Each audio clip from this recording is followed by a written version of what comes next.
Belichick, who came in 15th against the run so far this year, could stop this pile-driving attack.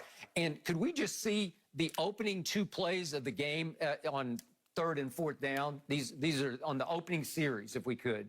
Opening series, Zeke. This is 3rd and short. Usually Zeke just on body lean gets that. And then we go 4th and short, and Zeke does, here's 4th and short, and Zeke goes nowhere and gets knocked down in the hole. We saw this early in the day with Miami and Jacksonville. Skip, why are you getting shotgun and run that play on 4th? Okay, because you're so far from the line of scrimmage, you give them time to mass in the hole. And look at where he's going. He's going to have to try to, he's going to try to find a hole instead of just coming straight down here. I hate when they do this. So right away, you give them the ball at your 34-yard line, right? Like to start off the game, you're just saying, here, and they go short field touchdown. And that's what I'm saying, Skip. You got a rookie quarterback. Why are you going for it on 4th down? Put the ball and play D. So I kept saying my all-time favorite Cowboys stat going into this game was 28-0 when, with Dak Prescott at quarterback, they run it more than they throw it. Yesterday, they were required to throw it 51 times to only 31 runs, and they won the football game. Okay, that's pretty cool, right? Would you believe that my Cowboy defense allowed New England, the Mac attack, to score 4 touchdowns? Do you realize that Mac Jones' offense in the first 5 games had managed only 8 total touchdowns, and we gave them 4? Are you kidding me? And then Trayvon Diggs, as you said, I'm sorry, Trayvon Diggs, I'll get it right, I'm doing what you're doing, did exactly what he's done every game. It looked like he had saved the day. It looked like he had struck again. He picked 6s with 2:27 left. Let's just take a look at it, because it wasn't a terrible pass, but he just happened to be right place, right time. That's just magical. He's having a magical season. He drove on the ball. He sees him running the shallow cross skip. He comes right now, and the ball touches his hand. He's not missing. Skip is like a baseball player. It's like Barry Bonds. You make one bad pitch, he's not going to miss it now. You know what? I was impressed with his burst here. That looked like a wide receiver, which his brother is, obviously, in which he was before. And then, to your point, we come right back the next play when I'm going ecstasy with agony. Ecstasy with that. Look at Diggs go. Boy, he can dig, can't he? And we come right back to Kendrick Bourne, and it's a mad play. They just say, okay, hell with you. We're going after you, Mr. Diggs. And to your point, Shannon Sharp, I didn't mind what Diggs did on the play because it's trail technique, and he's just sort of saying, I'm lurking, I'm sort of right behind him. But he knows he's got Kazee over the top. And he's looking for Kazee. This ball should be Kazee's. Like, that's a bad idea. That's a wrong-headed throw. It's a mad throw. It's like, I'm just going to get you. I'm going to get you back right here. It took some guts to try this, but Kazee should put that in his back pocket. What you Skip, in a situation like that, just go ahead and make the play. Just go ahead and make the tackle, and you live this. Because if you look at it at the tail end, Diggs is pointing at him. That's you. Well, Diggs looked over his shoulder while he's chasing, like, where were you? So he's like, I'm going to jump anything underneath. I'm not going to give you anything short. And then you got over the top. And I don't know where he's going. You talk about a bad angle. That was horrible. It's like he ran himself completely out of the play. Well, guess what? Because he started last year in Atlanta for the all-time worst pass defense in the history of professional football. Okay, so you got to chalk that up. I thought he was, because he's been a playmaker, but you can't play like that. That was so disappointing, because I went from ecstasy back to agony, because that was the sign of a bad team. But then here we come right back again, and we pull it out. So, and we won in spite of. Now to Mike McCarthy. It was one thing after another. It's clock mismanagement run amok. It's at the end of the half. Coach Belichick. Let me get this time out for Coach Belichick. That's my boy. What are you doing? What are you doing? Like, it didn't really matter that much in the grand scheme of things, but you can just see he's completely overwhelmed by the magnitude of moments. When it's his turn to take the game over, he can't take it over. And we had with 2:42 left, Dak scrambled, and they called it 4th and 2. It was 4th and a long one. And I thought, okay, it's a 51-yard field goal, but it just felt like the momentum was, okay, now just go for it. Because if you go for it and make it, you might just bleed the clock out and go down and kick the field goal and win the game, right? And here's Dak's run. He just couldn't quite get home.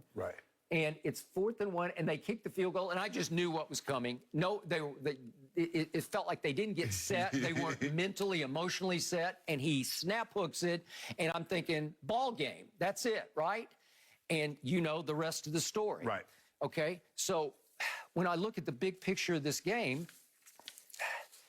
the firepower was on display everywhere, but especially down the stretch. Yeah. What Dak Prescott did at the end of this game and what he's done at the end of the games at GOAT and then at Justin Herbert and now, they're sensational drives to win games. But if we could just see the one for the field goal at the end, look at 4th and 4 at the 35. This is 1:23 left. This is for the game, okay? Right. So it's 4th and 4, and he throws a high pass to little Cedric Wilson, who just skies up and gets it. It was a great pass. It was a very good throw because it's pickable. You know, like it's covered. It's covered underneath, right? Yes. He's got to throw it over the top of the DB. But Dak is anticipating that he's not going to get his head around, and he never looks. I mean, they're drawing him on the sideline. You like, realize, get your hands up. If that doesn't get caught, the game is over, and we lose. Absolutely. Okay, so that's 4th and 4 to 35. And then the play of the game comes down to it's 3rd and 25, thanks to more penalties, at the Dallas 45. Right. With 31 seconds left. And this is just sensational on both counts, on Dak's part and on CeeDee Lamb's part. And CeeDee rises up. That's what he does best. He skies, he apexes, he high points, and he rips the ball out of the sky for 24 yards and to set up the field goal. That was a great throw and catch. But what happened to Coach Belichick that was known for such great in-game adjustments?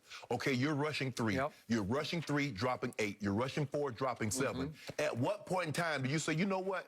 Dak is just petting the ball. He's finding guys. Skip, if you do not pressure quarterback, you cannot drop enough guys because guys are going to come open. Dak's going to move, just a subtle move, and then he's going to buy time and get open. At some point, Coach Belichick, you're going to have to make you're known, but I said, you know, I tweeted, I was like, what happened to all these Patriots' great in-game adjustment? And somebody tweeted me back, it's down in Tampa. Well, thank you. Bingo. Because that's what it is, Skip. That must be somebody who follows me. It must have been. Skip, you cannot. I mean, you've done the same thing. You're like, we're not getting pressure. We're not. But on 3rd and 25, Skip, bring something, make him throw the ball. Occasionally, they brought the house. Man. And I thought it worked more than it didn't work. Occasionally, he beat it by swinging it to Zeke or dumping it to Schultz. But I'm like, dude, what are you doing, Coach Belichick? But give Dak. Dak was patient. He slid to the left. He slid to the right. When he had to run, he put his head down and he got what he could. But I thought the Cowboys, a game like this, in which they would normally lose, even to a team that's inferior like the Patriots, they would have found a way to lose a game.